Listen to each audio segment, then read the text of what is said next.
Hi friends, thanks for watching and thanks for joining back into this channel of ours. आज हम आपके साथ discuss करेंगे weight loss procedures के eligibility के बारे में। जैसे कि हमने पिछले एपिसोड में डिस्कस किया था कि वेट लॉस सर्जरी होता क्या है and it's different types. Today we are going to discuss about the eligibility. So as per the WHO and the different weight loss procedure bodies जैसे obesity surgery society of India में है या American society of metabolic and bariatric surgeries, it has been defined differently amongst the world population and Asian population, and it also differs not only upon your body weight but also upon your comorbidities.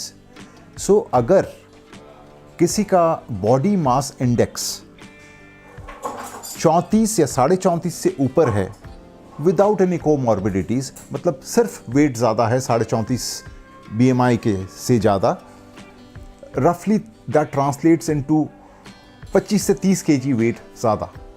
And अगर उसके साथ आपका कोई भी comorbidity, मतलब आपका sleep apnoea नहीं है या डायबिटीज़ नहीं है या शुगर नहीं है या डिस्लिपिडीमिया नहीं है, तब भी आप एलिजिबल होते हो. या फिर 32 BMI, 32 या 32.5 BMI, मतलब आपका वेट अप्रॉक्सीमेटली 20 kg ज़्यादा आपका नॉर्मल जितना वेट होना चाहिए, but with the presence of diabetes या with the presence of hypertension, heart disease, sleep apnea, reflux disease, ये सब अगर आपके है 32.5 BMI पे भी, then you are eligible for weight loss procedure. So ये बड़ा क्लियरली डिमार्केट करना या अंडरस्टैंड करना ज़रूरी है. क्यों ये डिमार्केशन किया गया?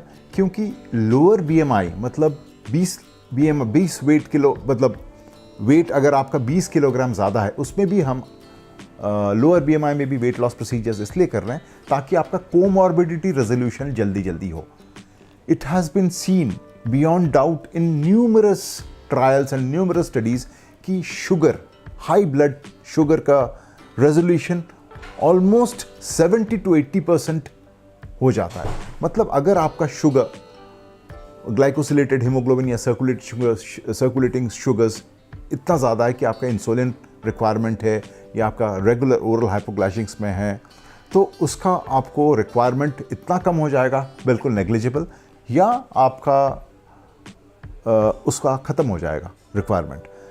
At the same thing goes for blood pressure, because आपका फैट सेल्स कम होंगे तो ब्लड प्रेशर भी ऑटोमेटिकली नियंत्रित हो जाएगा. आपका dependence on number of pills you consume every day will be dramatically reduced.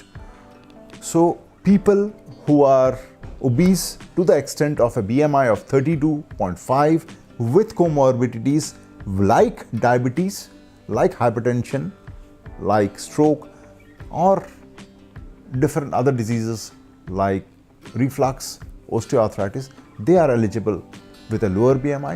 And if you do not have these things, even after that, with a BMI of 34.5 and above, you are eligible for the procedure. So अगर आपका diabetes है और साथ में obesity भी है और आप देख रहे हैं कि आपका रिक्वायरमेंट ऑफ शुगर पिल्स या शुगर लोअरिंग पिल्स या इंसुलिन बढ़ते जा रहे हैं over a period of time with little और no improvement in the body weight, then you are definitely a candidate and you will definitely improve with a weight loss procedure. Same thing goes for कि आपका रात को खराटे आना या सांस अचानक रुक जाना, रात को हो रहे, बार बार नाइट अवेकनिंग्स हो रहे, उनमें भी ड्रामेटिक रिजल्ट्स आता है. आपका स्लीप एपनिया कि लोगों को दिखता है, लोगों को ऐसे लोग मिलते हैं जिनको मशीन पे डिपेंडेंट होता है रात को कि वो बाईपाप मशीन के बगैर वो सो नहीं पाते, इतने खराटे लेते, बिकॉज यहाँ पे पैलेटोग्लॉसल या पैलेटोफेरेंजियल फोल्ड में काफ़ी चर्बी जमा होता है. सो उन पे this procedure works miracles and they are the right candidate. So anybody who have an excess body weight of BMI 32.5, which is roughly about 22 kilogram overweight, more than the required body weight, से लेके इसका eligibility शुरू हो जाता है. And रफली you can say कि 25 से 30 किलोग्राम किसी का वेट ज़्यादा है, जिसने सब कुछ कोशिश कर लिया, they have tried out all methods of weight loss including diet and gymming, different forms of diet, different Ayurveda, different techniques. मतलब you should have tried, और आपको ये अनिवार्य है कि you should try different methods of weight loss before you actually culminate and seek bariatric surgery. It should be your last last ditch effort. The ideal candidate for a weight loss procedure would be anywhere between 18 to 65 years of age. Halaki, these are not defined age groups.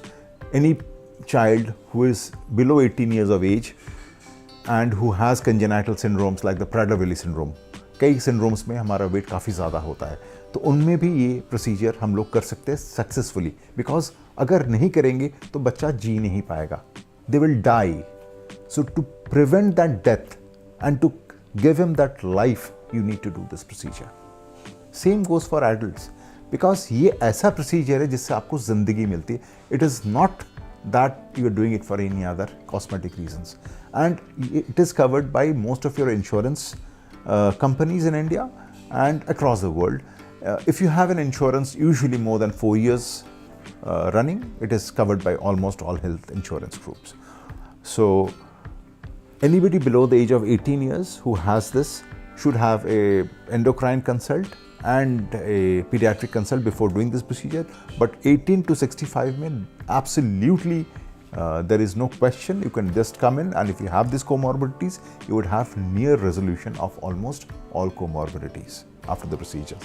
Above the age of 65, अगर age, biological age उसका कम है, मतलब 65 से ऊपर है, but patient is fit, patient can definitely get this procedures for a more improved quality of life. इससे आपका quality of life में dramatic resolution होता है. मतलब people who have been bedridden, जो अपने बेड से बाथरूम तक चल नहीं पाते, they have conquered the world. उन लोग आज वॉक्स पे जा रहे हैं. They are going out to enjoy their life. They go and participate socially. They have a much more fulfilled purpose of life. So this is something that needs to be impregnated. This is something you guys need to understand about why we need this procedure. I hope you have liked whatever we have discussed today.